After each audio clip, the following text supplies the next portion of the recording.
Salam, mən 216 nömrəli tam orta məktəbin rəqəmsal bacarıqlar müəllimi Cəbrayılova Vüsalə. Bu günləri sizlərlə 4-cü sinif mövzusu olan internetdə təhlükəsizlik mövzusunun izahına baxmaq istəyirəm. Gəlin ilk öncə yadımıza salaq görək, internet nədir? Təsəvvür edin ki, internet çoxlu məlumatları özündə birləşdirən nəhəng bir şəhərdir və həmin şəhəri gəzmək üçün bizə xüsusi bələdçi lazımdır və həmin bələdçimiz brauzer adlanır. Hər bir məlumat müəyyən ünvanda yerləşir. Həmin ünvanlar sayt adlanır və daha doğrusu həmin məlumatlar saytda yerləşir. Hər bir saytın da özünün ünvanı var. Həmin saytlardan da istifadə etmək üçün, həmin internetdəki xidmətlərdən istifadə etmək üçün internet xidmətləri bizə kömək edir. Gəlin baxaq görək indi internet nədir? İnternet ümumdünya kompüter şəbəkəsidir. Bu nə deməkdir? Yəni dünyanın hər yerində olan bütün insanlar internetdən eyni vaxtda müəyyən məlumatları almaq, yükləmək və ötürmək üçün istifadə edə bilirlər. Biz dedik ki, brauzer internetə daxil olmaq üçün bizə kömək edən bir vasitəçidir. Ona görə deyirlər ki, internetə daxil olmaq üçün kompüter proqramıdır brauzer.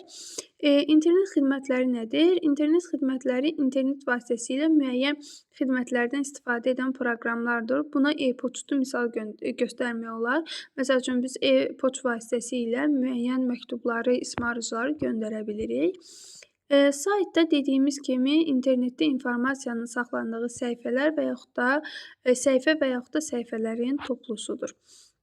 Biz bilirik ki, internetdə iş zamanı bizə informasiyanın ötürülmə, emal və saxlanılma prosesləri köməklik göstərirdi. Ötürülmə prosesini nümunə olaraq deyə bilərəm ki, məsəl üçün, biz hər hansı bir WhatsApp üzərindənmi deyək və yaxud da hər hansı bir sosial şəbəkə üzərindənmi deyək, məlumatları bir-birimizə ötürə bilirik. Emal prosesi hər hansı bir internetdən, Google-danmı deyim və yaxud da başqa sosial şəbəkələrdənmi deyim, biz informasiyanı kompüterə yükləyib onun formasını dəyişə bilərik. Kompüterə yüklədiyimiz zaman da informasiyanın saxlanma prosesini yerinə yetirmiş oluruq. İndi isə gəlin dərsin mövzusuna baxaq. Biz bilirik ki, gündəlik həyatda da təhlükəsizlik qaydaları var və bu informatikada da təhlükəsizlik qaydaları var idi biz bildiyimiz kimi. Bu internetdə də belədir. Məsəl üçün, normal həyatda biz yolu keçərkən diqqət etməliyik. O günkü mövzularımızda demişdik ki, kompüter otağında müəyyən təhlükəsizlik qaydalarına nəzarət etməliyik. Həmçinin də internetdən istifadə edərkən müəyyən təhlükəsizlik qaydalarına riayət etməliyik. Gəlin baxaq görək bu təhlükəsizlik qaydaları hansılardır? Bunları nümunə üzərində, situasiya üzərində izah etməyə çalışaq. Tutaq ki, siz belə bir vəziyyətdəsiz, kompüter oyunu oynayarsınız və sizə naməlum oyunçudan bir ismarıc gəlir. Bu zaman biz nə etməliyik? Bu zaman biz bilirik ki, qaydamızı xatırlamaq lazımdır. İnternetdə heç vaxt tanımadığımız insanlarla ünsiyyət qurmaq olmaz. Bu bizim təhlükəsizliyimiz üçün çox vacib amildir. Biz həmin ismarıca cavab verməyərəkdən qarşılıq verə bilərik və bu haqda valideynlərimizə məlumat verməliyik. İkinci situasiyanı nəzərdən keçirək. Leyla və dostu bir yerdə oyun oynayırlar və onlar Leylaya təklif edir ki, dostu Leylaya təklif edir ki, gəl bir şəkil çəkək və bu şəkli sosial şəbəkədə paylaşaq. Hər kəs görsün ki, biz necə idman oyunları oynayırıq. Buradan yenə vacib qaydamızı yadımıza salırıq. Şəkillər, adlar, ünvanlar bunlar şəxsi məlumat adlanır və bu cür məlumatları açıq şəkildə bilmədiyimiz internet şəbəkələrində paylaşmaq olmaz. Bu bizim təhlükəsizliyimiz üçün vacibdir. Gəlin buradan belə bir nəticə çıxaraq. Deməli, şəxsi məlumatlar nədir? Biz dedik ki, şəxsi məlumatları internetdə paylaşmaq olmaz.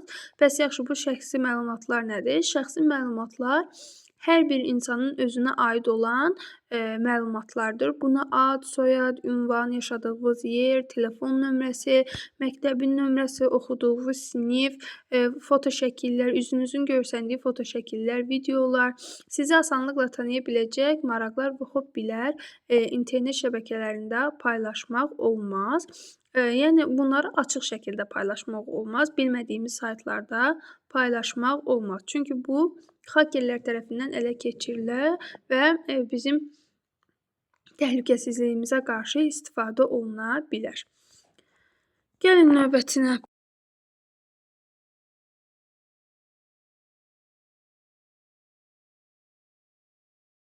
Gəlin belə bir vəziyyəti nəzərdən keçirək. Fərid kompüterə mahnı yükləmək qərarına gəlir. O düşünür ki, istənilən saytdan musiqini yükləyə bilər.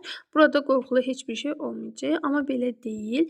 Biz bilmədiyimiz keçidlərə, bilmədiyimiz faylları kompüterə yükləyə bilmərik. Bu həm kompüterə virus sala bilər, kompüterimizin və yaxud da digər cihazlarımızın işini ləngidə bilər və şəxsi məlumatlarımızı hakerlər tərəfindən götürülməsinə səbəb ola bilər. İkinci vəziyyətə baxaq. Bu chatda dostumdan ismarıc aldım və görürsünüz ki, burada ismarıc olaraq link göndərilib. Qaydamız olaraq belə bir qaydamız var ki, şübhəli linklərə, bilmədiyimiz linklər üzərindən keçid edib hər hansı bir məlumatı aça bilmərik. Yenə də nəticə çıxaraq tanış olmayan linklərə daxil olmaq olmaz. Aşağıdakı linklərdə viruslar ola bilər, fırıldaqçılıq ola bilər, arzu olunmayan məzmun ola bilər. Yəni arzu olunmayan məzmun sizin yaşınıza uyğun olmayan informasiyalar ola bilər. Viruslar kompüterinizə zərər verə bilər. Fırıldaqçılıq link vasitəsilə sizi aldadaraq şəxsi məlumatlarınızı əldə edə bilər. Yəni dərsimiz ümumi olaraq bundan ibarətdir. Ümid edirəm ki, qısa da olsa sizlər üçün aydınlıq gətirə bildim. Bu qədər. İzlədiyiniz üçün təşəkkürlər.